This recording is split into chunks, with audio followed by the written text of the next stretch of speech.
Assalamualaikum dan selamat sejahtera. Ini merupakan video perbentangan khusus pengurusan dan analitik data set 18 bagi kumpulan 1. Berikut merupakan ahli kumpulan 1. Hao Dishan, Liang Iyan, Lin Felicia Elia Dyson, Maisara binti Rosli, Siti Nurhalimatun Nazura binti Hasri dan Siti Amira Nadia binti Syed Munir. Kami memilih tajuk keluasan kawasan penanaman padi dan pengeluaran padi mengikut negeri di Malaysia dari tahun 2015 hingga 2020. Sumber data dan jenis data. Kami telah memilih data jenis sekunder iaitu data yang telah disediakan dan diperolehi daripada pihak lain. Kami memperoleh data daripada laporan perangkaan agro makanan 2020 yang dikeluarkan oleh Kementerian Pertanian dan Industri Makanan Malaysia. Data bagi kajian ini dikelaskan sebagai data berstruktur yang terdiri daripada data kuantitatif yang diukur dalam unit berangka dan dikategorikan sebagai data selanjar. Data ini dipersembahkan dalam bentuk jadual dengan jalur dan baris. Objektif analisis data. Pertama, mengkaji statistik pengeluaran padi di Malaysia dari tahun 2015 hingga 2020.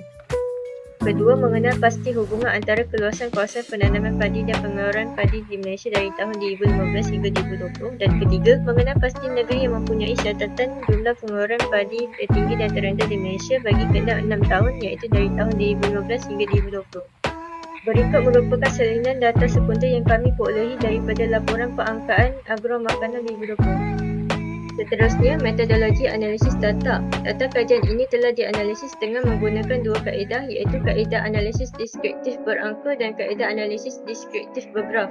Kaedah analisis berangka ialah kaedah analisis yang digunakan untuk merumuskan data yang telah dikategorikan dalam satu nilai sahaja untuk memberi gambaran yang berfokus dan taburan data secara keseluruhan. Manakala analisis bergraf digunakan bagi menunjukkan penvizualan data melalui penggunaan jenis graf yang sesuai mengikut objektif yang telah dikemukakan.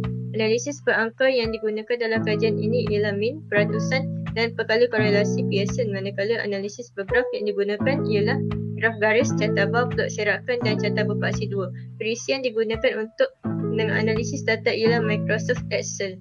Analisis deskriptif berangka yang digunakan bagi objektif pertama ialah mean untuk mengetahui purata pengeluaran tadi di Malaysia dari tahun 2015 hingga 2020 dan kaedah peratusan untuk membuat perbandingan antara pengeluaran tadi tertinggi dan terendah di Malaysia mengikut tahun. Analisis deskriptif bergraf yang digunakan ialah graf garis dan catabau untuk pemvisualan data.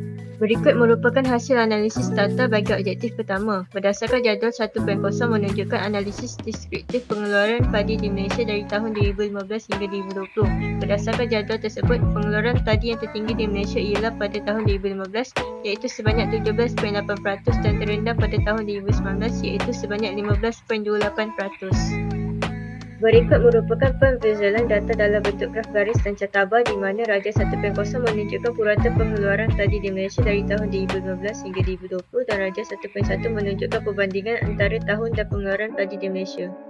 Analisis deskriptif berangka yang digunakan untuk objektif kedua ialah perkali korelasi Pearson bagi mengetahui kekuatan hubungan antara keluasan kawasan penanaman padi dan pengeluaran tadi di Malaysia dari tahun 2015 hingga 2020. Nilai korelasi yang menghampiri positif atau negatif satu mempunyai hubungan yang kuat, manakala jika nilai korelasi menghampiri atau bersamaan dengan sifar, hubungan antara dua pembuli ubah tersebut lemah.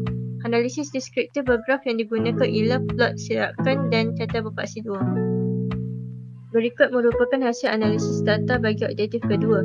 Jadual 2.0 menunjukkan analisis bagi keluasan kawasan penanaman padi dan pengeluaran tadi di Malaysia dari tahun 2015 hingga 2020, manakala jadual 2.1 memaparkan nilai korelasi bagi hubungan antara keluasan kawasan penanaman padi dan pengeluaran tadi di Malaysia dari tahun 2015 hingga 2020 iaitu R bersamaan dengan 0.74. Hal ini demikian menunjukkan bahawa hubungan antara kedua-dua pembuli ubah tersebut ialah positif dan kuat. Raja 2.0 menunjukkan nilai perkali korelasi bagi objektif kedua ini ialah kuat, di mana titik-titik pada plot serakan berada berdekatan antara satu sama lain, manakala Raja 2.1 merupakan catabau paksi 2 untuk menunjukkan hubungan antara keluasan kawasan penanaman padi dan pengeluaran padi di Malaysia adalah positif, di mana semakin meningkat keluasan kawasan penanaman padi, semakin meningkat pengeluaran padi. Akhir sekali, bagi objektif ketiga, analisis deskriptif berangka yang digunakan ialah peratusan untuk membuat perbandingan bagi negeri yang mempunyai catatan jumlah pengeluaran tadi yang tertinggi dan terendah di Malaysia bagi keenam 6 tahun iaitu dari tahun 2015 hingga 2020 dan kaedah mean bagi mengetahui purata jumlah pengeluaran tadi mengikut negeri bagi keenam 6 tahun. Analisis bergraf yang digunakan ialah catabau dan catagaris. Berikut ialah hasil analisis data bagi objektif ketiga.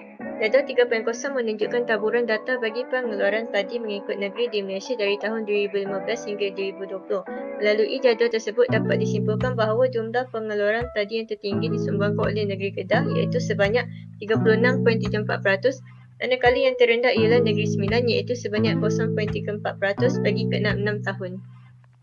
Darjah 3.0 menunjukkan perbezaan data purata bagi jumlah pengeluaran padi mengikut negeri di Malaysia dari tahun 2015 hingga 2020, manakala darjah 3.1 menunjukkan perbandingan jumlah pengeluaran padi antara negeri-negeri di Malaysia dari tahun 2015 hingga 2020. Berikut merupakan poster infografik bagi statistik keluasan kawasan penanaman padi dan pengeluaran padi mengikut negeri di Malaysia dari tahun 2015 hingga 2020 yang menunjukkan ringkasan informasi bagi hasil analisis data bagi ketiga-tiga objektif data supaya mudah difahami.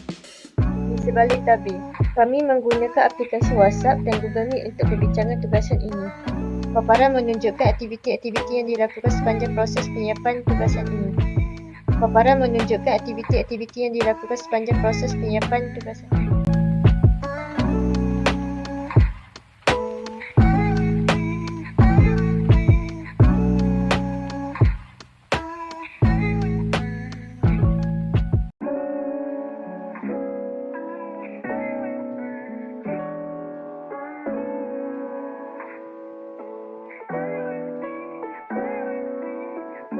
Itu sahaja daripada kami. Sekian, terima kasih.